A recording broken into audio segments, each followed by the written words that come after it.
Olá, queridos amigos e amigas que seguem o nosso canal, que nos acompanham nas redes sociais, sejam bem-vindos. Nós estamos aqui mais uma vez para responder a um questionamento na linha profética. Nós fizemos um vídeo recentemente mostrando as inconsistências de se aceitar uma visão futurista para o toque das trombetas. Algumas pessoas defendem que as trombetas elas serão tocadas pós-fechamento da Porta da Graça. Entretanto, eu apresentei um texto do Espírito de Profecia que claramente aplica o cumprimento da sexta trombeta a um período passado, 1840. E alguns então começaram a me questionar, mas pastor, esse texto aí não é de Ellen White, é de Josias Litch. Inclusive, ele abandonou esta ideia, reconheceu o seu erro. Nós vamos trabalhar esse aspecto hoje. Eu queria que você ficasse até o final do vídeo e percebesse se de fato esta visão está correta ou se é mais um equívoco de quem não tem quem sabe, humildade para reconhecer a voz profética como autoritativa e se dobrar diante dela dizendo assim, peraí, se Ellen White disse, ela está certa. Eu vou mudar o meu posicionamento. Essa atitude humilde seria muito, mas muito relevante dentro desse contexto. Vamos então ao vídeo de hoje, fica aí com a gente até o final.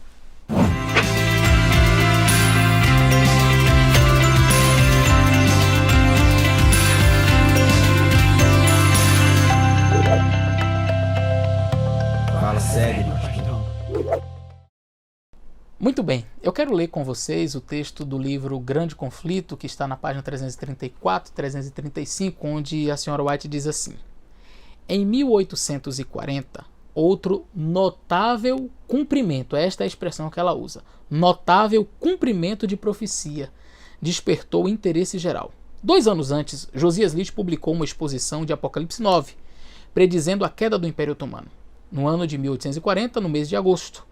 Somente uns poucos dias antes de seu cumprimento, ele escreveu: ele terminará no dia 11 de agosto de 1840, quando se pode esperar que seja abatido o poderio otomano em Constantinopla. No exato tempo especificado, a Turquia aceitou a proteção das potências aliadas da Europa e assim se pôs sob a direção de nações cristãs. O acontecimento cumpriu exatamente a predição. Eu li de maneira sucinta o texto, você pode acompanhar a leitura nestas páginas que eu mencionei. Diante da leitura que fizemos, a conclusão óbvia, clara, patente no texto, é de que a sexta trombeta já foi tocada. Nós não temos uma visão alternativa. Ou nós aceitamos a inspiração e nos dobramos diante dela, ou nós temos um sério problema em relação aos escritos da senhora White. Mas as argumentações elas vão em várias direções. A primeira delas diz o seguinte: olha, na primeira edição do livro Grande Conflito, esse texto não estava presente. Esse texto foi acrescentado. E quando diz assim, foi acrescentado, dá a impressão, a sugestão de que não foi Ellen White, alguém veio lá e colocou o texto maldosamente. Mas não foi isso que aconteceu. O livro Grande Conflito, ele sofreu edições, ele foi sendo ampliado. A primeira edição dele era realmente bem curta. Mas à medida em que a senhora White ela foi fazendo novas edições, ela mesma foi acrescentando novas informações. E na versão de 1888, Ellen White, acrescentou isto aqui. E não foi porque alguém forçou, não foi porque alguém ficou, vai Ellen White, coloca esse texto aí. Não. Ela não sofreu pressão. Ei, não esqueça, ela era a profetisa do Senhor. Ela era a profetisa do Senhor. Ela fazia aquilo que Deus mandava. Então, se ela colocou aqui, é porque a visão era coerente. Aí você chega para mim e diz assim, não, mas o próprio Josias Litch reconheceu o seu erro. E daí? Se Josias Litch defendeu o que era certo e depois voltou atrás. Quer um exemplo bem claro sobre este assunto? Eliot Wagoner e Alonzo T. Jones. Em 1888, estes dois pastores defenderam uma doutrina importantíssima da Igreja Adventista, justificação pela fé. Bom, a igreja passou por um rebuliço grande na conferência de Minneapolis, você deve conhecer essa história. E Ellen White tomou partido de Eliot Wagoner e Alonzo T. Jones. Ray Smith, George Butler e outros ficaram do lado contrário. A igreja passou por um momento muito tenso. Mas finalmente eles aceitaram.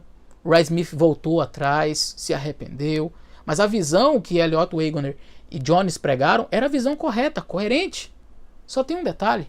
Tanto Wagoner quanto Jones abandonaram a fé depois. Jones, inclusive, tornou-se inimigo de Ellen White, escreveu contra ela, aliou-se a John Harvey Kellogg. A pergunta, então vamos abandonar a doutrina da justificação pela fé, porque o proponente dela depois abandonou a fé, falou contra Ellen White, falou coisas erradas? Ora, o fato de ele ter saído da igreja, ter falado contra Ellen White, não vai diminuir a verdade da justificação pela fé. Naquele momento ele esteve certo. O fato de Josias Litt ter depois, quem sabe, abandonado o pensamento, dito não, eu estava equivocado, não vai diminuir o fato de que Ellen White usou o texto dele para dizer cumpriu-se exatamente a predição. Se ela diz que cumpriu, ele pode depois abandonar, ele pode depois rever o que ele disse, né, dizer que ele estava equivocado, não importa. Ela disse que cumpriu-se a profecia. Portanto, não queira descredibilizar o texto inspirado. Não queira descredibilizar aquilo que a serva do Senhor orientou. A sexta trombeta foi tocada. E sabe o que ela representa? A queda do Império Otomano. Está escrito. Quer você aceite, quer não. Quer você goste, quer não. O texto está aqui. E uma vez que ele foi posto aqui, ele passou a ser inspirado. O apóstolo Paulo, ele cita alguns provérbios comuns à sua época, provérbios pagãos gregos. Não quer dizer que aqueles provérbios, eles foram inspirados, aqueles homens pagãos, quando escreveram, eles foram inspirados, mas quando Paulo colocou na Bíblia, aquele texto bíblico é inspirado. Então nós precisamos ter muito claro em nossa mente, ou nós aceitamos aquilo que está escrito e foi inspirado por Deus, ou nós então devemos rejeitar o espírito de profecia como um todo. Não dá para ser seletivo. Aquilo que me convém eu aceito. Aquilo que não me convém eu rejeito. Eu fico tentando burlar, tentando achar argumentos para descredibilizar o texto. Isso não é saudável, isso não é prudente. E isso é contra a linha que a Igreja Adventista segue. Portanto, querido amigo e querido irmão, aceite aquilo que está escrito. A serva do Senhor foi inspirada por Deus para nos trazer luz sobre diversos assuntos. Quando nós entendemos que as trombetas elas têm o seu cumprimento ao longo da história, é porque nós nos baseamos no espírito de profecia e na Bíblia. Que Deus abençoe você. Um grande abraço e até o nosso próximo vídeo.